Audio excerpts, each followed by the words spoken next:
नमस्कार दर्शक बंधु, जय जगन्नाथ। सर्वे भवन्तु सुखिना। दर्शक बंधु, आज हम जानिबा गोटे नियारा टॉपिक ये साधारणतः आसुची मार्गशीर माणबसा। ये मार्गशीर मास जहाँकि आम आगुरी शास्त्र कही जे वर्षर मास मध्य श्रेष्ठ मास हूँ मार्गशीर। जितने अनेक मुनि ऋषि कहते मार्गशीर श्रेष्ठ, से विज्ञान भूगोल भी कहूँ मार्गशीर श्रेष्ठ। जितने प्रत्येक संक्रांति परिवर्तन हुए 23 डिग्री हाफ आम भूगोल बतर प्रत्येक 23 डिग्री हाफ्रे गोटे गोटे संक्रांति से मेष वृष मिथुन एम सब संक्रांति ना दि जाए। एप्रिल 14 सूर्य रे पूरा सड़क रेखार से प्रत्येक मसरे 30 दिन थे गोटे संक्रांति आसो। तो ये जो मसटी परिवर्तन हम बर्तमान हम बिछा मास।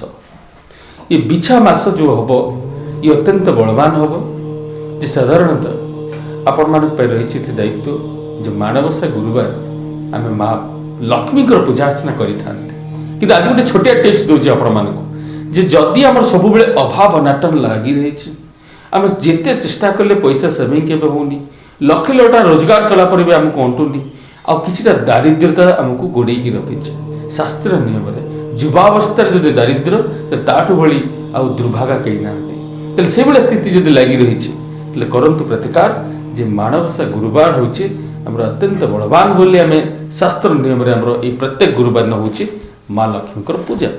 आम ये करवा कौन ना घरे से दिन आम आउ टे एक्सट्रा कम करवा जे माणबसा सहित से आस्थान रखु गोटे आंब काठर पीढ़ा जोगाड़ करूँ। आप से आंब काठर आस्थान उपर ये भगवान को सब स्थापना करेंगे। से माँ लक्ष्मी के सामने गोटे हलदी कि धला रंगर पद्म फूलटे आंकिबे तापर टे अरुआ चाउल और गुआटे देवे।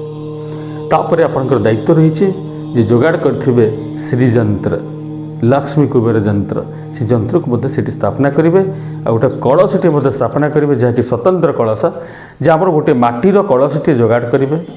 से कलश को गंगा जल धोइबे। कलश उपर लिखिबे हलदिया काली रे ओम श्री ओम। से कलश उपर माटी लिखिबे। लिखिबा परे से कलशटी को से माँ के सामने स्थापना करेंगे। तापर से कलश रे आमर सुना रूपा एवं खुचरा पैसा इथे आम पूर्ण करदे। से कलशटी माँ के सामने से स्थापना हे कौटी से पद्म फूल उपर। साधारणतः आस्थान को आप वर्ष तमाम रखिए। आर वर्ष माणबसा आसिले या पुनर्बार परिवर्तन करेंगे जहाँकि से पुणी आम पुणी नुआ आस्थान सृष्टि करवा या किंतु एक वर्ष पर्यंत से रे जहाँ आम ठाकुर घरे स्थापना करवा ऐशान्य दिगरे। प्रत्येक दिन धूप दीप नैवेद्य दबा किंतु प्रत्येक दिन शोक उठा पर गाधे सारिक प्रथम ये आस्थान को प्रणाम करवा। शोक शोला पूर्व पुणी थे धुआ दे जाकि प्रणाम करवा। आम शोवा उठा पर जा धन्यवाद कहवा जे जाओ गोटे दिन मिल जाइए। शोला बेले आम जा क्षमा प्रार्थना करवा जे प्रभु दिन सारा जदि किसी मोर भूल होती मत क्षमा करदेवे। ये कार्यटा आप कर चलतु। आसंता ये माणबसा ठारू आप गणिकी रखु 47 दिन पर आपण भितर धीरे धीरे निश्चय परिवर्तन आसब। ये प्रतिकारटी आप कर चलतु। आपण भितर देखिए ये मार्गशीर मासर ये जो शुभत्व यार फायदा आप उठातु। दर्शक बंधु, शास्त्रोक्त मतरे ये भाया अनेक प्रतिकार रही आपन किंतु विश्वास सहित प्रतिकार करंतु जे निश्चय आप भीतर परिवर्तन आसब। ये दरिद्रतार आप निश्चय मुक्ति मिल जाए। आज में समय जे विदाय दिंतु। आपणकर ये जो अति प्रिय चैनल आप देखुले गर्ग ज्योतिष ये चैनल को आप अधिक लाइक करूँ, शेयर करूँ, सब्सक्राइब करूँ। अनेक दिन बंद थिला तो एबे धीरे धीरे पुणी उपादेयपूर्ण वीडियो पढ़ाक जाऊँचे।